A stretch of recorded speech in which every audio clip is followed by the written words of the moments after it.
તો મિત્રો અત્યારે સૌથી પહેલા વાત કરવામાં આવે તો એસીએફ શૈલેષ ખાંભલાને લઈને આજે સૌથી મોટો ખુલાસો થયો. તમે લોકો ડેફિનેટલી રાહ જોઈને બેઠા હતા કે ભાઈ શું ખુલાસો થાય, અમને તરત બતાવો. હા મારા ભાઈઓ, આજે સૌથી મોટો ખુલાસો થયો. જે રાત્રે શૈલેષ ખાંભલાએ જે એના પત્ની સહિત બે સંતાનોની હત્યા કરી, ત્યાર પછી જે કપડા ભરેલું બેગ હતું, એ કપડા ભરેલું બેગ આ માણસે ક્યાં ફેંક્યું મિત્રો, એ આપણી સમક્ષ આવી ગયું. હા મારા ભાઈઓ, તમને બધી માહિતી આપવાની કોશિશ કરવાનો છું, એટલે ખાસ કરીને વિડીયો તમે અંત સુધી જોતા રહેજો. આ વિડીયો માત્ર 2 કે 3 મિનિટનો રહેવાનો છે, પણ આ વિડીયોની અંદર તમને બધી માહિતી મળશે. આખરી બેગમાં શું હતું અને બેગ ક્યાં ફેંક્યું, બધી માહિતી આપું.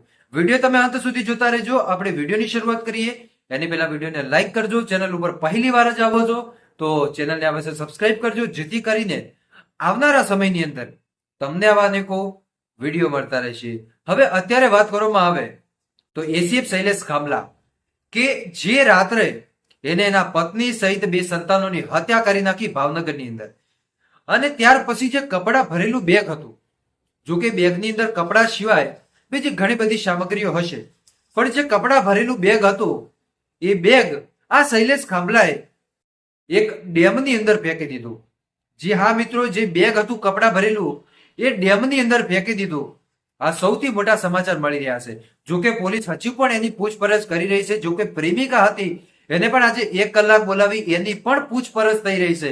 પરંતુ આવનારા સમયની અંદર આપણે ચોક્કસપણે જોઈશું કે ક્યાંક પ્રેમિકાનું નામ આવે છે કે નથી આવતું. બધા લોકો રાહ જોઈને બેઠા છે, શું ખરેખર પ્રેમિકાનો હાથ છે કે નહીં. આજે તો આ ખુલાસો થઈ ગયો કે જે કપડા ભરેલું બેગ હતું એ બેગ એને ડેમની અંદર ફેંકી દીધું.